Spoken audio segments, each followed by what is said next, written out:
adalah menghentikan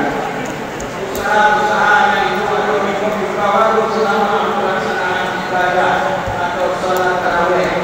yang dilaksanakan di masjid-masjid, di madrasah-madrasah atau tempat-tempat lain. Kemudian seterusnya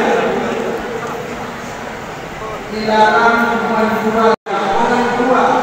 agar mengontrol dan mengajar kepada putra-putrinya tidak memakan racun, apalagi sedang melakukan ibadah di masjid-masjid, di madrasah-madrasah dan tempat-tempat lain yang dapat mengganggu kehusuan konsentrasi ibadah baik pada saat beribadah. Ini salah satu himbauan ini berlaku kepada seluruh warga masyarakat Kota Suame, dan himbauan ini ditandatangani oleh Kodim, Komandan Kodim